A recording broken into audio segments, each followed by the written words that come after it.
What's going on, y'all? Machiavelli Mills TV, and I just want to address something from the whole Shannon Sharpe and Memphis Grizzlies situation. I saw a lot of people, specifically a lot of Memphis Grizzly fans, creating certain narratives around this whole Shannon Sharpe, confrontation with some of the Grizzlies players. I see people saying like, he ain't want none of that smoke with Steven Adams. He ain't want none of that smoke with Steven Adams. Steven Adams would have folded him up. Shannon ain't want none with Steven Adams. First of all, let me just say this. Steven Adams first came over there like he was trying to dissolve the situation. He came out with his arms down. He came out looking like he was really polite. Like, he didn't come out guarded. He came out like he was trying to diffuse the situation. It wasn't until the security came in between him and Shannon that he started acting like he was really trying to get after Shannon. Like he was trying to put hands and feet on Shannon for real after the security came in between them. Started acting like he was trying to tussle. You know how dudes be act, they wait till security come and act like they with all the smoke, but they had every opportunity at every angle to try to grab the individual and hem them up. But they waited till the security come to try to act like they was gonna hold me back. That's what Jalen Rose said. They be hold me back, trying to act like they trying to get at the person. Man, ain't nobody. And then I'm gonna say this too. They gonna like, oh, Shannon, he ain't want no parts of Steven Adams. Man, ain't nobody scared of fake Aquaman. Ain't nobody scared of great value Aquaman but y'all. Cut it out. Cause I see people saying, well, Steve, that's a big old dude. Steven Adams a big old dude. Man, I done seen dudes 5'9", knock dudes 6'4" clean out, smooth out. All that super tall, big shit. Sometimes it don't mean nothing if you can't throw your hands, right? If you can't throw hands, it don't mean nothing. And we don't know if Shannon Sharpe can throw hands himself or whatever. But I do know one thing. He was trying to get at Ja Morant, T. Morant, all of it. He wanted all parts of all them individuals. But I know just because Steven Adams tall and big, that don't mean he can fight. You feel me? Like, so all of that, he ain't want none of that. He ain't want none of Steven Adams. Ain't nobody scared of the garbage time enforcer. Because that's what Steven Adams is. The garbage time enforcer. Ain't nobody scared of dude. Y'all got to cut it out, man. Everybody acting like Steven Adams is cut from some goon cloth now. When it's been people who have stepped to Steven Adams in the league, and they stepped to him with no consequences at all. So all of that, he wouldn't mess with Steven Adams. Brother, for real, Steven Adams don't be looking for confrontation in the league. And when people have stepped to him, they've done it with no consequences. So when have we started acting like Steven Adams was some type of top goon? Like he was some type of gangster or something. Man, y'all, a lot of y'all mad because Shannon was about to put the beats on Ja, on the franchise player, his daddy, and Dylan Brooks' El DeBarge looking ass. He been on all of them. And y'all don't like that, so now y'all trying to make this whole thing, Shannon ain't want no parts of Steven Adams. For real. And then I see this too. Steven Adams know jujitsu. He a black belt or something. I don't know if they said he was a black belt, but they talking about he know jujitsu. Shannon ain't want no parts of that. Let me just say this. Let's be for real. That jujitsu, all that shit don't work in no real fight. It does not. Unless you Bruce Lee, Jet Li, or Jackie Chan or one of them individuals that's a real martial artist. Unless you're a real martial artist, that shit don't work in no real fight. Because a lot of them people that know jujitsu, they do it for a workout, for exercise. And then when they get into some real smoke, they ain't finna go to resort to let me remember my jujitsu training. Nah, bruh. Unless you really do that on a regular basis, unless that's really your lifestyle as a martial artist, they don't know how to defend it. They don't know how to use that to defend themselves in a real squabble, in a real scrap. I'm going to tell y'all a little anecdote, right? So I remember when I was in high school, I had two of my homies got into it before. Now, granted, they weren't my best friends at all, but we were cool. I was cool with both of these individuals. One of the individuals was a street dude. The other individual was a kid that watched anime, and he was into karate. He was a karate black belt, right? So the street dude lost his chain the day before at school. He misplaced it and lost it somewhere. The next day we get to school, my homie that know the karate, that's a black belt in karate, he got the chain on his neck. So the street homie that lost his chain looking and he like, I think that's my chain on his neck. I think he got my chain on. So he go and approaches my other homie and say, hey bro, where you get your chain from? He say, I bought it. And he say, when? He say, yesterday. So I was like, hold on. I said, and my homie about to go in. I said, hold on, wait. When he say when did you lose your chain, bro? He said, I lost it yesterday. I said, when did he say he bought it? He said yesterday, right? So now I know the homie that's a black belt in karate. that's into anime, he ain't the type to be buying no chain or what. He ain't never bought no chain. I ain't never seen him wearing no jewelry for real.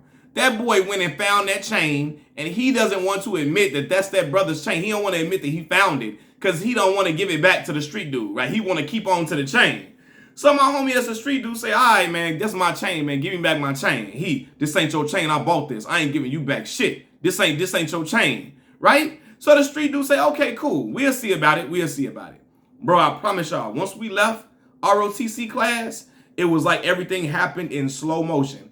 I saw my homie walking through the hall, and I saw him, the other homie walking through the hall too. When I say he caught my homie that know the karate and whooped his ass, y'all get that boy an ass whooping like Martin got whooped on time, like against Tommy Hearns on Martin. Boy, gave my homie the beats.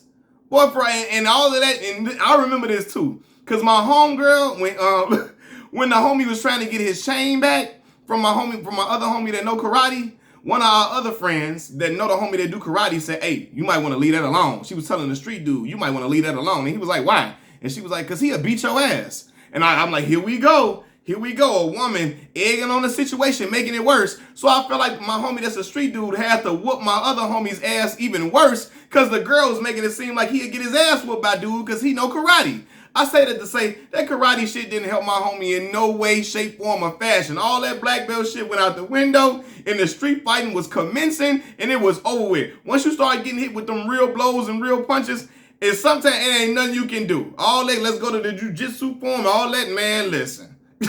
It's a Reynolds rap. You can take the L out of lover, brother. It's over. So all of that, Steven Adams, no jiu-jitsu and all this and all that shit ain't working in no real fight because I done seen it not work in a real fight. Even if you a big dude, unless you do that on a regular basis, unless you're a real martial artist, that ain't gonna help you, bro, because you don't know how to really get into that when somebody welling on you.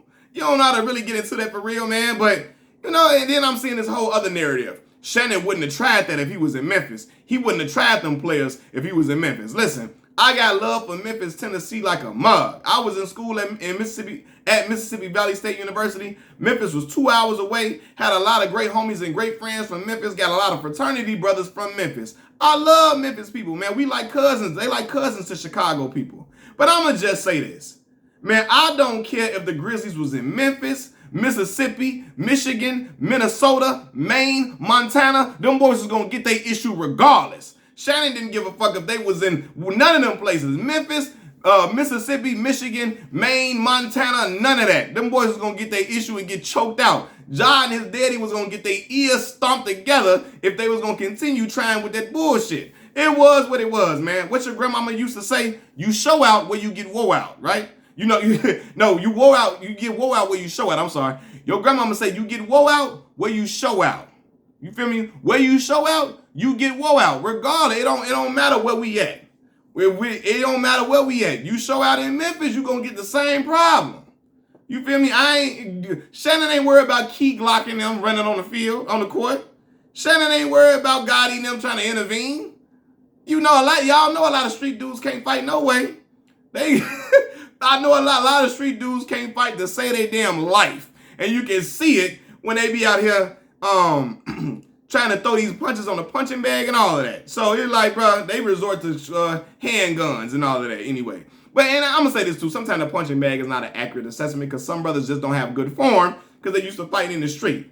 But I know a lot of street dudes that can't fight for real. And they talk crazy, but I done seen them get into fights and get mollywopped, right? So all of this, all these narratives, because a lot of y'all mad because y'all love the Memphis Grizzlies so much, y'all don't want to accept the fact that Memphis do a whole lot of shit talking. They talk shit on everybody else, and they can't handle it when it's being reciprocated to them. Or when somebody talking shit to them, now they got a big old problem. Now it's a whole big issue.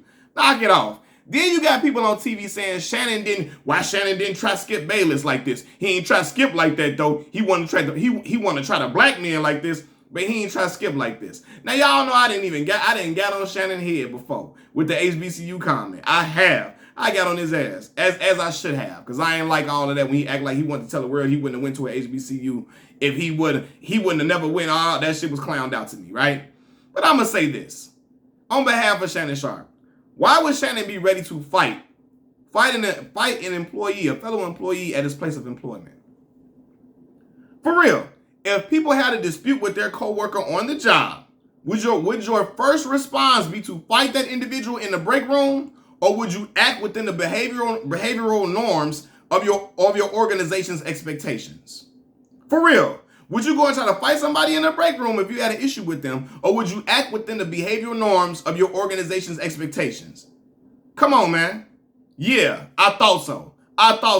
Y'all will be acting accordingly at work too, especially when that job pays you multi-million dollars. You get paid multi-millions a year, yearly. You get paid millions yearly. Y'all ain't finna be up in there acting a damn fool ready to fight at work. So stop acting fake tough. Y'all wouldn't have been in there clowning out, moving furniture at work live on air. Y'all not, come on, bro. Y'all ain't doing that, and y'all know y'all not. So knock it off. Knock it off, man. Like, and this is the thing, yes, Skip said something very distasteful to Shannon Sharpe. He did, but it didn't warrant Shannon to react in a way that would compromise his livelihood and breach his contract with Fox Sports. It didn't warrant that. So knock it off. Dylan Brooks telling him, fuck you, and all that. And I say fuck you back, and you say some other shit, other street type shit to me. Yeah, we finna meet with that type of energy, because I ain't at work right now. I'm not.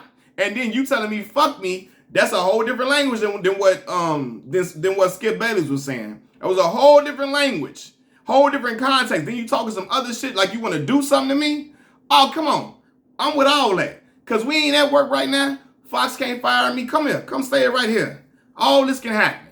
You feel me? So, and again, if Shannon would have attacked Skip, they would have clowned him for attacking a dude that's much smaller than him, that, you know, an older guy. You know, Skip ain't in Shannon league physically. They would have clowned Shannon out for doing that. You pick on somebody your own size, and then nobody would have wanted to hire him at their networks if he would have choked Skip out on air, because they're gonna be like, well, you can't handle a debate. When somebody says something you don't like during a debate, you ready to choke them out on air at the job, which can make our company look crazy because we're trying to present a product to the fan base on air, and they see you out here ready to fight. You know, that's the product that we're showing the world. We can't have that attached to our company on live air. So of course they're like, no, we can't have it over here. So yeah, Shannon not gonna act like that at work. He gonna act like that outside of the job, because you ain't gonna act like that at work either. So knock it off. A lot of y'all just don't want the Grizzlies to face any type of backlash for none of the stuff they be doing. And I'm sorry, they gonna face some backlash, y'all. It is what it is, man. Machiavelli Mills TV. I'm out. Thank y'all for watching. Hit the like button, hit the subscribe button. Peace.